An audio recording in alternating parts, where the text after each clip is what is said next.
bubur buatan disimpan di papan tulis, kemudian alat bahannya juga menggunakan kertas yang saya print sendiri, LKPD-nya dibuat sendiri, LKPD-nya pun dibuat menjadi permainan ubur-ubur seperti itu. Kemudian alatnya juga menggunakan yang ada di kelas, menggunakan sepatu anak-anak, kemudian gunting yang ada di kelas dan bahan-bahan yang ada di kelas. Tahapan pembelajarannya singkat saja. Pertama, karena memang ini adalah pembelajaran lanjutan dari pembelajaran sebelumnya, materinya sudah disampaikan pada pembelajaran sebelumnya, maka pada waktu observasi itu hanya sebatas mengingat. Pertama, peserta didik diajak mengingat materi sebelumnya, kemudian yang kedua, peserta didik diajak untuk mengerjakan asesmen, tapi asesmennya dibuat menjadi sebuah permainan, di mana permainannya itu ada estafet loncat sepatu seperti itu, sehingga yang duluan loncat, yang duluan sampai di garis finish itu memilih asesmen sendiri, memilih asesmen dengan digunting dan dijawab asesmennya, kemudian cepet-cepetan sambil diperiksa diperiksa oleh fasilitator, kemudian seperti itu, dan di akhir direfleksikan. Persiapannya mempersiapkan LKPD tentunya, karena memang LKPD-nya cukup banyak dan LKPD-nya itu dibuat sedemikian rupa sehingga anak-anak memang menghadapi persoalan yang kontekstual. Materi apa yang dianggap sulit? Materinya untuk konversi dari beberapa satuan yang menggunakan pangkat, itu anak-anak masih kesulitan. Kalau konversinya dalam satuan-satuan biasa pangkat 1, anak sudah mulai mampu mengkonversi, tapi ketika satuannya sudah berpangkat lebih dari 1, itu anak masih banyak yang mendapatkan kesulitan. Kompetensi apa yang bisa dimiliki? Tentunya tadi anak-anak dapat merubah dari satu satuan menjadi satuan yang lain. Dan yang perlu mendapat perhatian tentunya ketika asesmen itu dilaksanakan secara tertulis, anak-anak kayaknya memerlukan waktu yang lama, yang panjang. Tapi ketika asesmennya dilaksanakan menggunakan metode permainan media-media seperti itu, ternyata asesmen yang segitu banyaknya bisa diselesaikan dalam waktu kurang dari 30 menit saja. Itu. Terima kasih. Terima kasih. Silakan yang selanjutnya. Sudah saya rekap jawabannya. Selanjutnya saya Oke, indikatornya siswa mampu menulis huruf kapital sesuai dengan PYD ya. Metode yang digunakan, yang pertama saya dengan menggunakan metode jigsaw atau apa namanya cooperative learning. Kalau sekarang mungkin QED ya. Iya, istilahnya bukan EYD. Apa ya? Ejaan yang disempurnakan ya, itu maksudnya. Iya, tapi kan istilah sekarang tuh QED, PUED. Nah, nanti bisa search aja. Ya, dilanjut. Terima kasih Bu. Kemudian alat dan bahan yang digunakan, poster, kemudian gunting, lem dan lain sebagainya, kemudian proyektor, laptop dan lain-lain. Tahapan pembelajarannya pertama, siswa membaca dulu sebuah cerita karena kebetulan nyambung dengan program berkunjung membuat laporan perjalanan, jadi nyambung ke kegiatan kemarin dengan memperhatikan penggunaan huruf kapital dan tanda baca. Itu tahapannya. Karena waktu itu belum berkunjung ke museum, maka saya mencoba berkunjung ke museum secara digital, secara online, virtual. Namun kendalanya ternyata sinyalnya kayaknya harus ada penguat sinyal di sana. Seperti itu. Jadi nge-lag ketika pembelajaran berkunjung langsung, membaca arah, petunjuk arah, siswa tidak selancar saat berkunjung langsung. Kemudian dilanjutkan dengan permainan kelompok. Setiap kelompok diberi kertas mengenai fungsi dari penggunaan huruf kapital itu. Kemudian secara bergantian tiap kelompok menjelaskan ke kelompok-kelompok lain. Setelah itu diadakan evaluasi, evaluasinya secara online juga. mencoba dengan tabok layar dan presentasi ke depan. Itu apa yang mereka pahami. Persiapan tertulis apa saja? Ya, persiapan tertulis apa saja yang dilakukan? Membuat modul ajar, kemudian membuat LKPD seperti itu. Oke. Materi apa yang dianggap sulit? Materi yang dianggap sulit itu saat penggunaan huruf kapital. Walaupun mereka sudah mulai paham, ternyata pada kenyataannya karena kebiasaan nulisnya mungkin dari awal huruf kapital ada yang di tengah, ada tidak sesuai random posisi. Iya, jadi untuk membenahinya sepertinya butuh waktu seperti itu supaya tulisan itu sesuai dengan peraturan bahasa yang telah ditetapkan. Kompetensi yang sudah dimiliki sebagian besar siswa sudah seperti itu, sudah mampu menulis dengan kaidah penggunaan huruf kapital. Apa saja yang perlu mendapat perhatian? Sepertinya di kelas saya perlu banyak menulis, jadi sebagian siswa itu tulisannya masih perlu perjuangan untuk membaca, jadi perlu pembiasaan untuk menulis lagi. Sebetulnya mereka tahu ini aturannya ini harusnya besar huruf kecil, tapi ketika jarang menulis mandiri akhirnya lupa begitu. Saya coba dari hasil evaluasi itu, saya coba sekarang itu ayo nulis dulu, walaupun belum apa-apa sudah sampai Pak, dicoba dulu. Itu mungkin hasil evaluasi ya, yang perlu mendapat perhatian. Ya, terima kasih Pak. Silakan dilanjut sama Ibu Pipin. Ya, assalamualaikum warahmatullahi wabarakatuh. Tentang TP yang kemarin saya lakukan dalam kegiatan pembelajaran yang telah dilaksanakan bersama anak-anak, yaitu tentang adjektif dalam materi pelajaran bahasa Inggris. Kemudian metode yang diterapkan yaitu cooperative learning.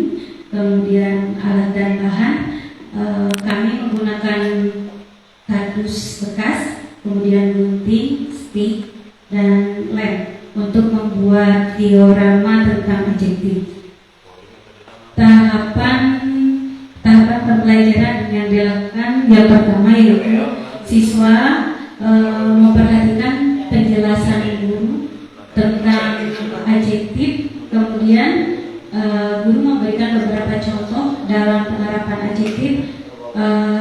Setelah itu siswa membuat diorama tentang adjektif yang dimulai dari menggunting gambar, kemudian mencocokkan gambar dengan adjektifnya, kemudian ditempel sesuai dengan judul yang telah dibagikan. Persiapan tertulis yang disiapkan yaitu FFP atau modul ajar, kemudian LKPD dan materi ajar yang ditampilkan dalam layar infokus ya. Kemudian materi yang dianggap sulit dalam pembelajaran yaitu vocabulary atau kosakata. Kebetulan siswa untuk belajar bahasa Inggris di SD itu baru lagi ya Bu, karena kemarin pembelajaran bahasa Inggris sempat tidak diaktifkan. Jadi untuk kosakata masih minim untuk didapatkan oleh anak-anak.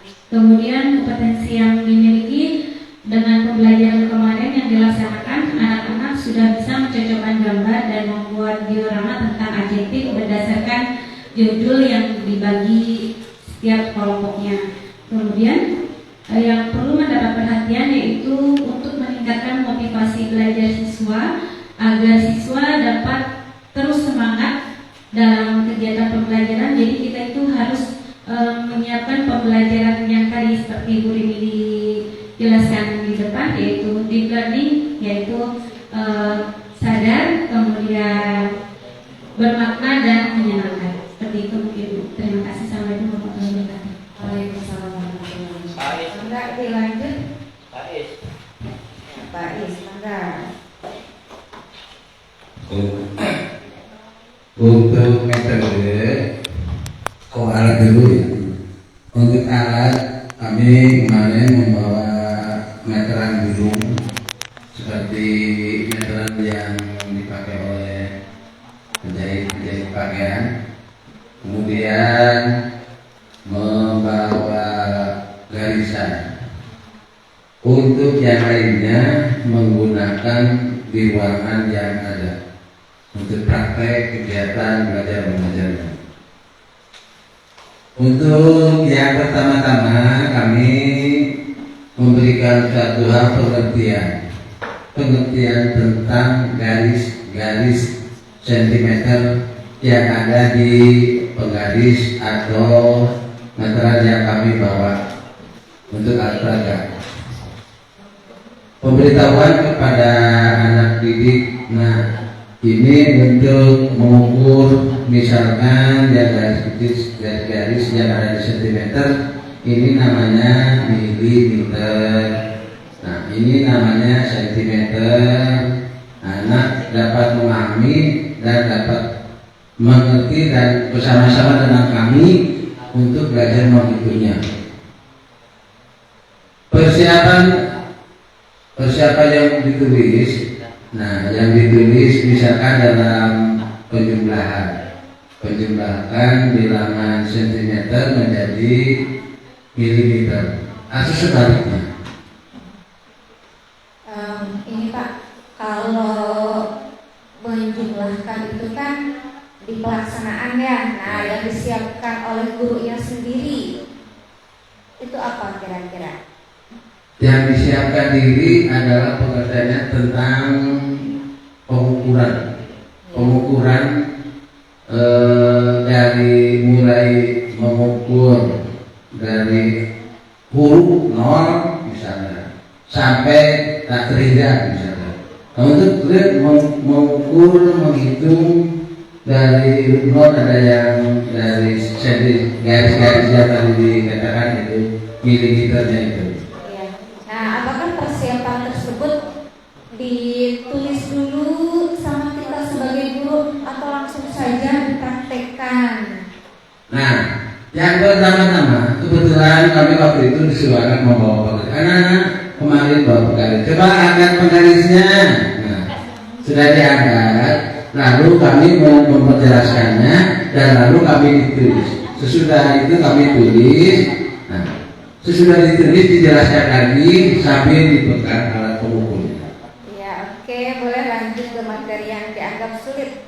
Nah, untuk yang dianggap sulit itu dalam menjumlahkan atau membandingkan ke misalnya sentimeter ke milimeter. Nah, itu yang dianggap tidak sulit. Yang sulit itu dari sentimeter ke milimeter. Karena itu dikalikan 10. Setiap 1 cm itu dikali 10. Kalau yang ke milimeter ke sentimeter itu dibagi 10. Jadi lebih mudah dibagi. Lebih mudah dibagi daripada dikali. Itu menjelaskan tentang pengukuran milimeter sentimeter. Oke, kalau kompetensi yang dimiliki dari pembelajaran kemarin.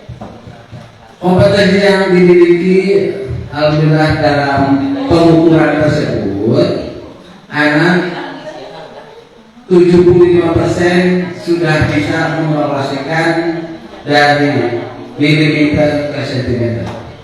Itu luar biasa ya. Nah, yang terakhir Pak, apa yang perlu mendapat perhatian atau apa yang masih perlu ditingkatkan dari hasil pembelajaran kemarin? Nah, dari untuk mendapat perhatian anak misalnya untuk kita kami menggunakan demonstrasi ya. Jadi anak itu diperagakan di depan Bu, di depan. Ini anak ini sebenarnya sesudah bisa ya, bisa kamu pintar, bisa. Nah, coba kamu ukur ini berapa mili atau berapa senti sesuai dengan kebutuhannya. Terima kasih Bu. Ya, terima kasih Pak Is. Boleh lanjut ke guru yang lainnya. Assalamualaikum warahmatullahi wabarakatuh. Waalaikumsalam warahmatullahi wabarakatuh. Oke Pak Hidayat. Ya. Assalamualaikum warahmatullahi wabarakatuh. Waalaikumsalam. Metode pembelajaran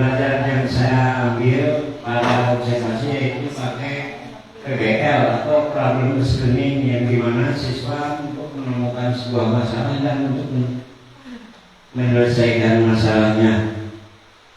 Alat dan sumber yang saya gunakan yaitu bola plastik ukuran kecil dan bola karet,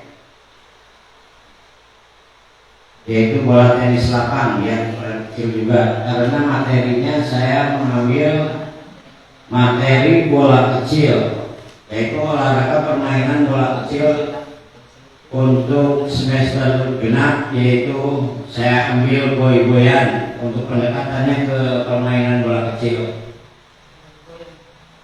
Sementara tahapan pembelajaran yang saya lakukan adalah yang pertama saya memberikan siswa untuk mengamati sebuah video pembelajaran, berarti menayangkan sebuah video pembelajaran agar diamati oleh siswa, di mana di dalam video pembelajaran itu terdapat ada video permainan goy-goyan dengan tujuan untuk memberi semangat kepada siswa dalam melaksanakan pembelajaran goy-goyan. Maksudnya diputarnya video permainan siswa yang sedang bermain goy-goyan agar siswa tertarik untuk mempelajari goy-goyan. Yang kedua, video yang kedua saya putar yaitu video tutorial cara bermain goy-goyan, yaitu tujuannya untuk menjabarkan atau memperjelas posisi permainan goy-goyan yang harus dilakukan oleh siswa. Yang ketiga, saya memutar video pembelajaran yaitu cara melempar dan menangkap bola kecil dari jarak jauh, jarak dekat, dan melempar bola kecil menuju ke sasaran. Karena dalam goy-goyan itu ada lemparan menuju sasaran, yaitu genting dan pecahan keramik. Sementara alat dan bahan tadi akan saya tambah lagi berupa yang belum disebutin. Satu, bola plastik yang ukuran kecil, bola karet yang biasa dipakai untuk bola tenis lapang. Terus ada pecahan genting, bisa digunakan pecahan keramik yang akan nantinya disusun sama siswa sebanyak 7 keping. Terus fluid untuk penayangan video biasa menggunakan infocus, laptop juga. Selanjutnya pertanyaan apa lagi? Nah, persiapan tertulis yang saya lakukan untuk melaksanakan pembelajaran tersebut, di antaranya satu, saya jelas mempersiapkan modul ajar. Saya untuk meraih modul ajar tersebut saya memang browsing dulu di Google, itu saya cari posisi, saya mencari berbagai macam modul ajar yang sekiranya pas buat saya lakukan dan pas untuk dilaksanakan oleh siswa. Dan di antaranya saya menemukan dari PMM itu apa sih, GTK? ruang GPK. Ruang GTK dari PMM yang ada judulnya modul ajar goy-goyan untuk materi bola kecil. Saya sadap dari situ, saya download, kemudian saya revisi, saya modifikasi sehingga pas untuk dilaksanakan di pembelajaran saya.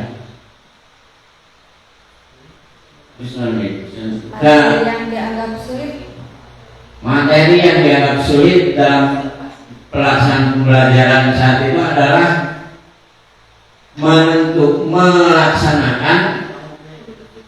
melaksanakan melempar bola kecil untuk mengenai sasaran. Itu hal yang paling sulit dilakukan oleh siswa.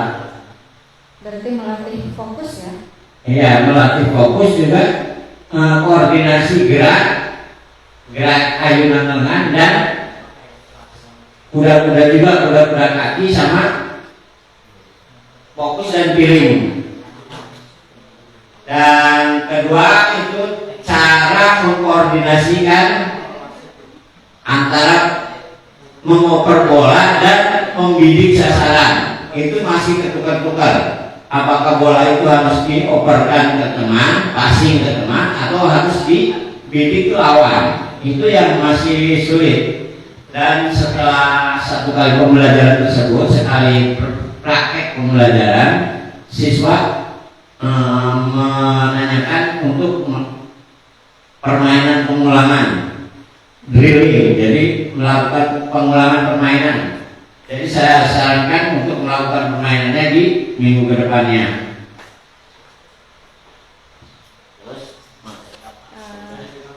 Apa yang perlu mendapat perhatian dari pembelajaran yang telah dilakukan, atau apa yang masih perlu untuk ditingkatkan? Yang masih perlu untuk ditingkatkan dalam pembelajaran tersebut adalah yang paling utama meningkatkan minat bakat siswa dalam mempelajari bola kecil tersebut. Sebab bola kecil itu adalah suatu materi bola yang kurang diminati oleh siswa, maksudnya oleh masyarakat Indonesia. Karena kebanyakan masyarakat Indonesia itu yang paling diminati itu bola besar, terutama bola sepak. Hasil survei. Enggak, itu memang survei, memang hasil survei. Sekarang